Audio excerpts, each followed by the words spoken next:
what's up guys, John from Linkspo here, and we're going to do ourselves a quick install video for a F-150. Just got ourselves a new F-150 for the show circuit next year, and I got to get a radio in it, so I figured why not shoot a video. It won't be pretty guys because my bay is still tore up from SEMA, so I can't get in there with all my cameras, so we're going to do this one handheld, but it's our most popular install and it's been a minute since I put one in, so let's get that video rolling. Installing a T-style on your F-150, 250, 350, 450, 550. Let's do it.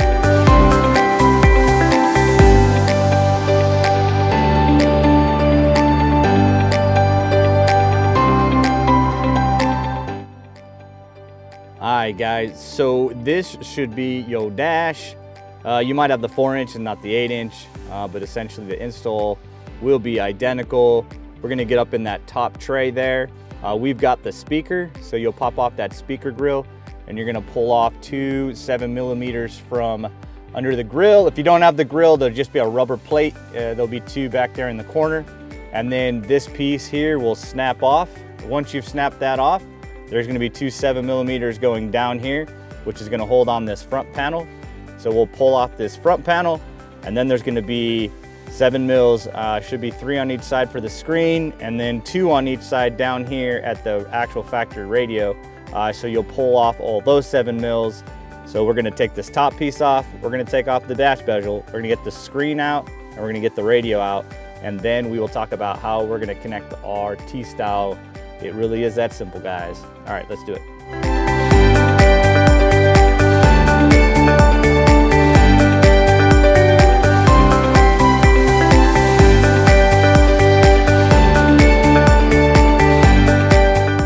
All right, so you can see we got our bezel out here. Let me flip it around. These clips here, we're gonna wanna take these off and put onto our radio as well. Depending on what setup you have, whether you have 2 buttons across the top or 3 buttons or whatever, you're gonna wanna slide these out, and we're gonna put these buttons into our T-style bezel.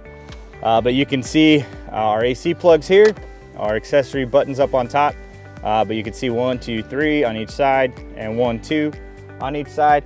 Let me stop here real quick. If you have Bang & Olufsen, and when you pull this radio chassis out, on the back side of it is a mini blue USB. Please be sure you have your right Bang & Olufsen harness, because you're gonna have to reinstall this. There's a video, I will put the link right here for the Bang & Olufsen install video. It'll be right here, this link right here. If you have Bang & Olufsen, click this so you know how to wire up the Bang & Olufsen. But what we're gonna do is just a standard install. So let me go and finish getting these 7mm out, and then we will get our T-style here, and we'll talk about all those connections and install.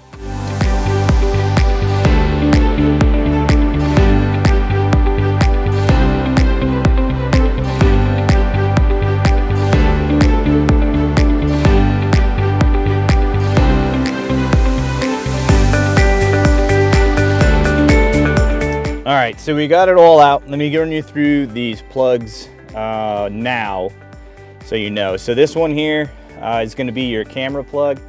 Regardless of whether you have 360 or just the reverse camera, on any 8-inch screen, this will be your harness. If you have the 4-inch screen that's pre-18, you'll actually have a smaller harness. You'll see that in the kit. I'll show that to you when I get the box out. But this is gonna be what you plug in to get your camera RCA signal as well. If you've got the factory 360, I'll talk about that as well. That plugs into this harness. This mini blue, or sorry, not blue, this mini USB here is for the factory hubs.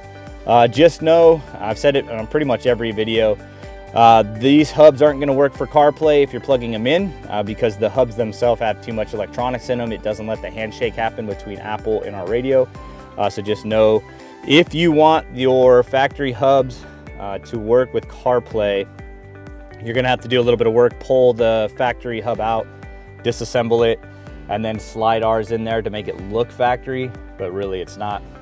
Total personal preference, kind of up to you what you want to do. Here you got your 2 AC plugs, so you want to make sure you don't lose those. And then down here where the factory radio was, you've got your power ground, your speaker signals, Your big fat antenna is going to be your AM FM, so make sure that this big coax is the one that you're using for AM FM, otherwise you'll get really bad reception.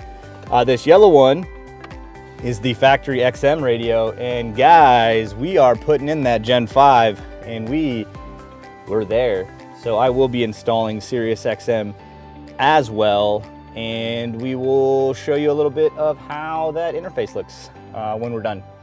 And yeah, so that's all the factory plugs. As for what you'll have to do extra for us in this install, because it is going to be our show vehicle, I'm going to be pulling down the upper sunglass holder here with the dome light and mounting our microphone in that hidden behind the factory location, just because, you know, we want it to look that way.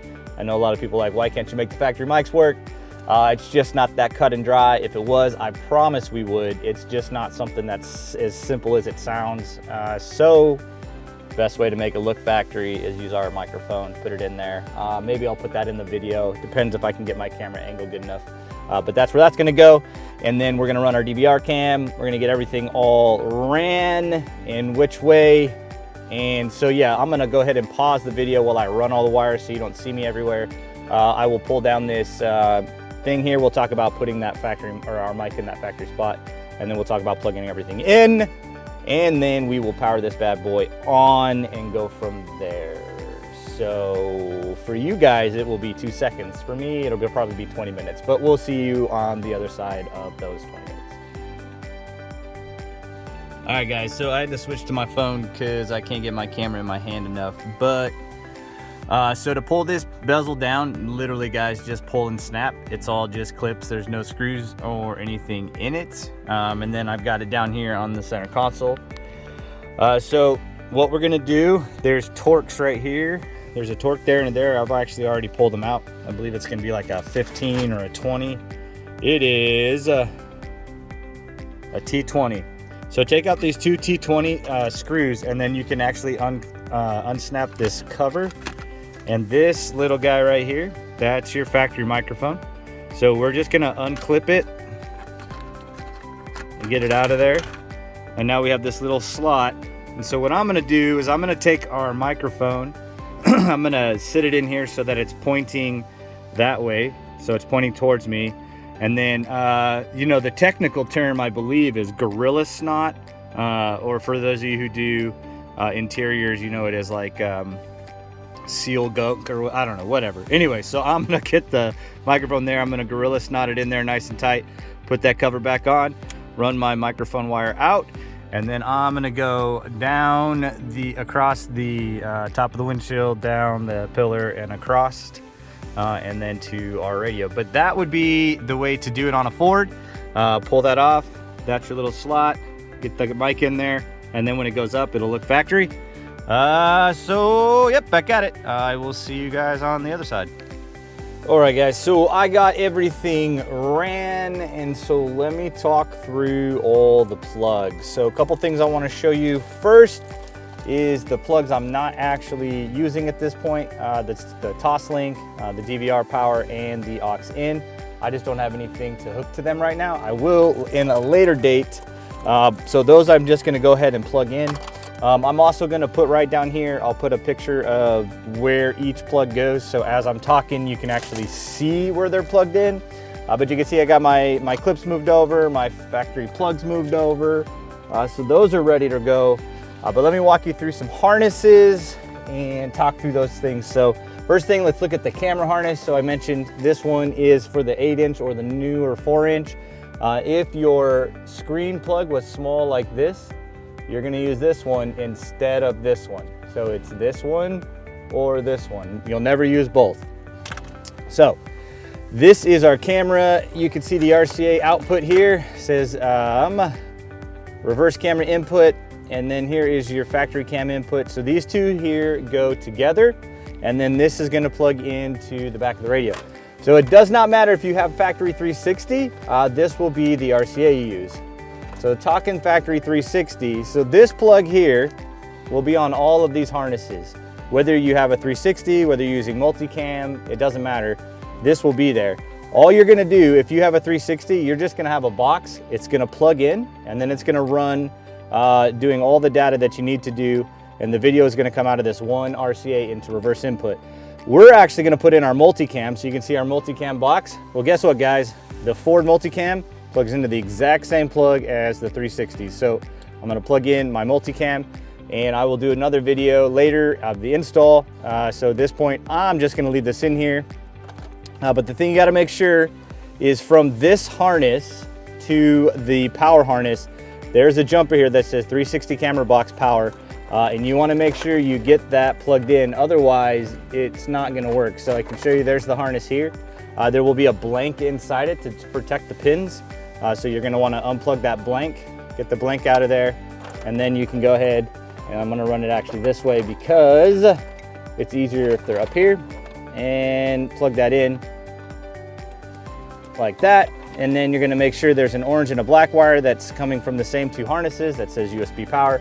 Make sure those are plugged in, and that's gonna be how you connect your camera, whether it's 360 or whether it's multi, or actually not multi, we'll talk multi later, but 360 and standard, that's how the camera's gonna go. I will tell you this, running all of your plugs that are gonna go into our radio down and out of the factory radio hole down at the bottom is actually the easiest because everything plugs upwards, and so without them having to go over this, it won't get in the way. So you can see our factory power and speaker plugs are plugged in. That's our main harness here. I know it's gonna be kind of hard to see. Hopefully you guys are looking at yours while you're watching this. The white box here is gonna be for our cam box. We're gonna plug that in just like that, as simple as that.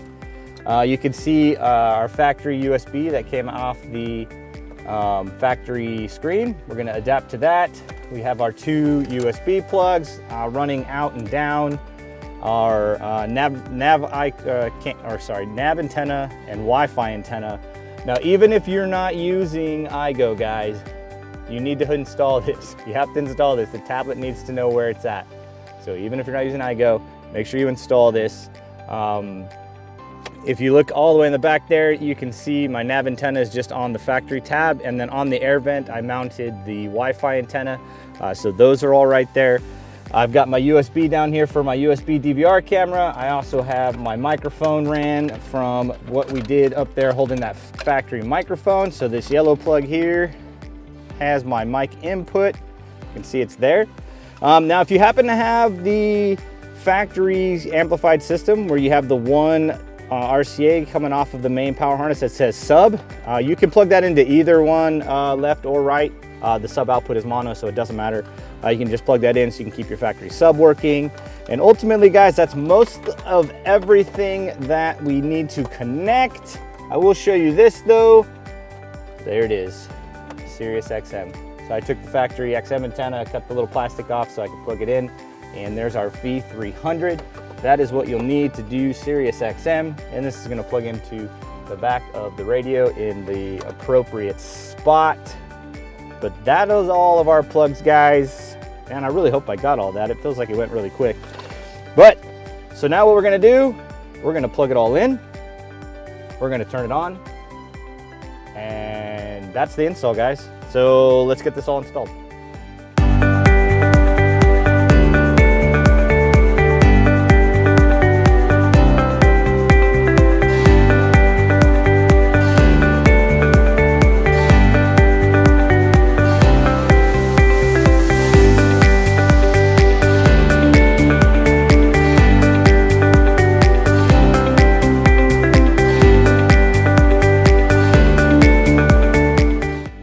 There it is, guys. It is in, it is powered on. So ours actually doesn't need programming, but I'll go ahead and show you because every time I do one of these, this is the most popular thing. So once you've got the thing installed, you need to figure out if you had the high or the low. So the way to do that, if your factory climate had dual climate or an automatic climate, that is an F-150 high. If it's not like ours, it was just single zone, then it's an F-150 low. But to do this, you're gonna go into settings, then you're gonna go to system, you're gonna go to settings guide, and then car model AC. I do have tech bulletins on all of this, and I've got a video. I'll actually put a link to the video right here for how to program your climate controls. But so we're gonna hit F-150 low, and it's going to take us to this last page here. So for us, Changguchong with Zinpu is our protocol, car info. Now, if you were installing the 360 factory 360 module, you would want to make sure you flipped that and made that say 2019. We're not, so we're going to stay on other. We're going to hit OK. It's going to go back to this page. We're going to hit the back arrow one more time, and then we're going to make sure we hit save and reboot, and that will be how you set your HVAC. And that's pretty much the gist of everything, guys. It is there. I'm gonna have to do the update so I can get the XM going, so I'll make another video on showing the XM, but that's an install, Generation 5. Hope you enjoyed it, hope it was helpful, and we'll see you guys on the next one.